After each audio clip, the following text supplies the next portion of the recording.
Perspectives Morning Show with Brian and Kate. Hi, Brian. Hello, Kate. And hi to Tom Woods. Tom Woods on the telephone with us. Tom, thanks for hanging with us this morning. Glad to be here. Yep. Now, for those who don't know, you have an information-packed website, and we want to give people a chance to visit that. I think Kate has thrown a link up on our Facebook page. What is the website where people can find you? TomWoods.com, and basically I blog there, although this week I am going on my policies. I go on one field trip with each of my children per term, and they're all in 1 week. So the blogging's been a little light this week. I don't want you to make any judgments, but at TomWoods.com I do blog, but I also have a lot of my articles and videos and audio, and it's all free stuff. Now I'm curious, when you go on field trips, what would be a suitable field trip for you and for the Woods children? They go to a very good, non-propaganda private school. I don't feel like I have to deprogram them at the end of the day. It's a very miracle. Right. But the other day we went to the apple orchard, and they picked apples and then made applesauce out of it, that sort of thing. So, we do, cutesy little things like that. Or the Kansas History Museum, they went there, and they went to a buffalo farm, and so, it's a cute little trip. Yeah, I love it. Okay. Now, you also make a lot of great information available to people through Liberty Classroom. Tell us a little bit about your Liberty Classroom. All right, so here's the thing. So I came to the conclusion that I am spending too much time griping. Griping about the fact that kids are learning propaganda in their college classroom or in their high school classroom, and there's nothing I can do about this, and it frustrates me. So I finally thought, wait a minute, there is something I could do, and it's not just write books, although I've enjoyed doing that, but the Internet makes possible, miracles that none of us could have imagined 10 or 15 years ago even, what really the real possibilities of it are. So I finally decided I can't replace the faculty of Yale University. There's nothing I can do about that, but I can go over their heads. I can create my own site where I just teach U.S. history. Now, I'm not one of these people who thinks that if you have credentials, that automatically means people have to bow down before you. But the fact is, the establishment would want to come after me for this. So it's good that I have the credentials. I have an undergrad degree from Harvard and my PhD from Columbia. So I have got the establishment credentials, but I always thought that when I got into those universities, I want those places to regret the day that they ever admitted me, basically.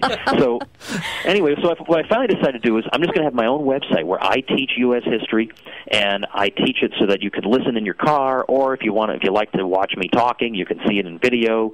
And then for each topic that I cover, I give you readings. Like, I've read all this stuff, and I kind of know what's not worth your time and what is. So I link to recommended readings. The idea of it is to inoculate people against propaganda that's current in our society, and also to help the students in your family to navigate through some of this stuff they're probably going to be hearing in their classes. So it's U.S. history from beginning to the present. It's Western civilization from the beginning to the present. It's sound economics in the Austrian tradition that I mentioned, all of that. And I'm going to say I have not revealed this to anybody, so your program is the first one. On Monday, we're launching our for some reason, I asked them, what course do you want to see us add? And people are saying, we want a course on logic, like how to spot bad arguments. That's fantastic. Monday, we are launching our course on logic, and the idea is that you don't have to sit. You can just download and listen in your car. You don't have to tune in at 5 p.m. and then listen to. And then if you don't understand something, we're there to answer your question. So it makes me feel like I'm making a contribution.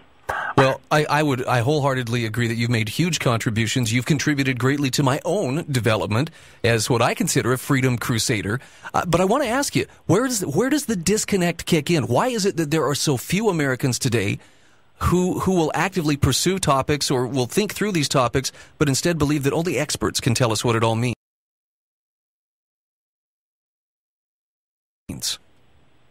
Yeah, I don't know. In part, I think people have been intimidated into thinking this about the experts.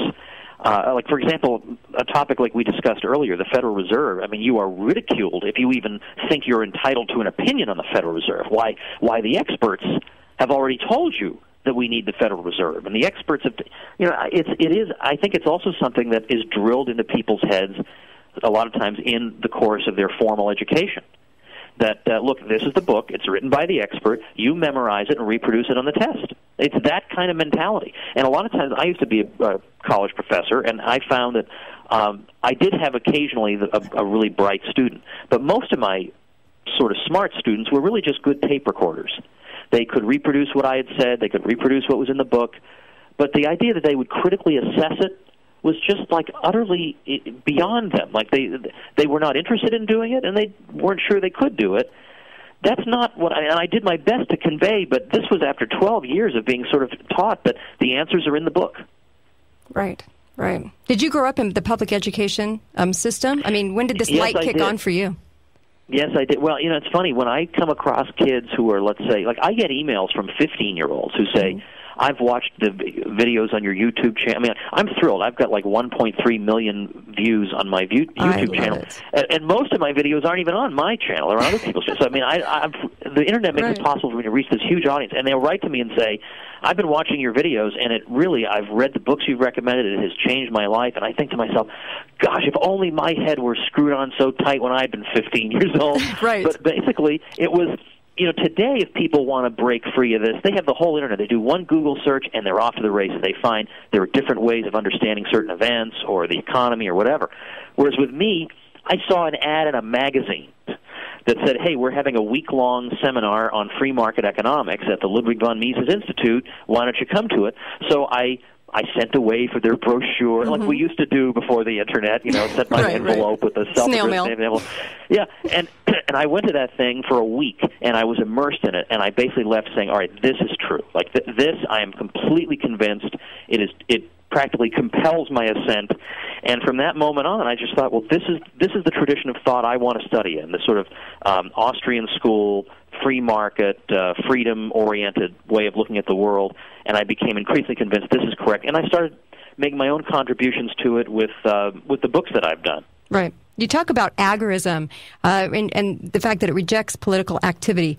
Tell us about agorism and how can we do that? It says that individuals have the right to interact peacefully without the intervention of the state. Okay, now this is probably one of the first major radio stations that has ever discussed agorism. Ever. Really? So this is like we are breaking through barriers here today. Now, I will preface this by saying not everyone is ready to hear this message, right? Okay. I mean, you have to prepare the ground. All right. But I will say that there is a subset of people who are sort of broadly considered libertarians who would say that, look, the political system is so obviously corrupt, and it's just filled with basically the scum of the earth. And when they're losing, they just change the rules, and it's just impossible for you ever to win. Like the old boy network will always win out in politics. But more than that, they would say, what is politics after all? It's the arena in which people are jockeying to get control of other people's property. It's always what it boils down to. As H.L. Mencken said, every election is always an advance auction on stolen goods. That's basically what it is. I'll steal your neighbor's stuff to give you this. Right. That guy's only going to steal that neighbor's stuff to give you that. That's what. And they're basically saying the agorists are people who say, this is immoral. I don't want to take part in this. I don't want to be part of some indirect looting of my neighbor. I believe in peacefully interacting with my neighbor, not voting for some guy who's going to expropriate him.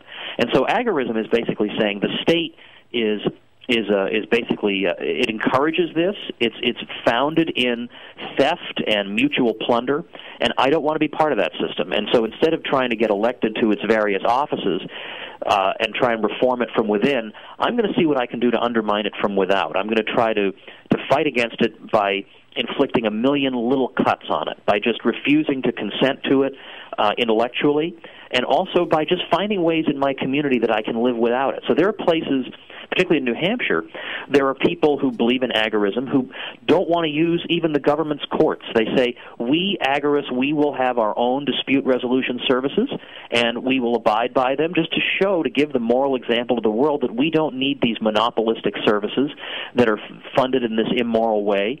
And so basically what they're saying is if you can find some way to get out from under the state, then go ahead and do it. Right, and that's what you ought to do. The phrase I've heard associated with agorism is reducing your governmental footprint. I like that. I like that a lot. Yeah, that's basically right. And just try to live free the best you can. I mean, you individually may not change the whole world, but you, through your individual example, your moral example, the idea is that you're building up parallel institutions where people can interact voluntarily outside of what is perceived to be an immoral system. Now, this goes way beyond what you would normally hear from a free market economist who will come on and tell you that price controls lead to shortages and free trade is good. And this is way beyond that. Well, we don't want to deal in that piddly little stuff, Tom. We want to get to the heart. The marketplace is the arena. I mean, that's where agorism comes from agora, the Greek marketplace, open marketplace. That's where moral interaction occurs. That's where I don't just come and bop you over the head and take your stuff. This is where we're going to have an exchange only if you want the exchange and I want the exchange, and we both feel like we benefit. The state is just the opposite. This exchange is going to happen, and because I've got a gun in your ribs, and whether you like it or not, it's going to happen. And it's not even an exchange. The exchange that the government has is we're coming to take your stuff, and that's it. Right. That's the exchange. Exactly. Because I think agorism for us, the reason I wanted to bring it up is because people say, well, what can we do? I mean, what can I do just as me, as a person? And what you're saying is that we are already, most of us already have had a form of agorism. We've either driven with a radar detector, we've sped when the cop isn't around, we've had a yard sale without a permit. I mean, we're already doing it or being paid in cash, and most of us have done that. Exactly. Right. Yeah. I mean, are you reporting all the income from your garage sale? Heavens, no. I mean, really. Yeah. And now, by the way, because I take a position like this, I'm very scrupulous about those things because I know that they'd be inclined to come after me. But the point is that everybody, in one way or another, knows that there's at least something going on that's unjust. That one way or another that they fight against. Well, they're saying, well, we're just doing what you do, but we're giving it a philosophical rationale. Right. Right. Again, if you're just joining us, Tom Woods is our guest. We are so fortunate to have some of his busy schedule today coinciding with our broadcast. Now, Tom, you have a number of excellent books, Rollback, Nullification, and I've only scratched the surface. Meltdown. What are some of the other ones? Well, the one that is sort of the entry point, I think, for a lot of people, and I wish I could take credit for how clever the title is, but the publisher thought of the title, is called The Politically Incorrect Guide to American History. And it's just sort of a quick... The idea is it's supposed to be fun and easy to read and breezy, but if you want to read further, I recommend, here are books that I think are reliable. But when we did The Politically Incorrect Guide to American History, that was such a success, I'm happy to report, that the publisher decided they're going to do a whole series of books, which they have since done, The Politically Incorrect Guide to X.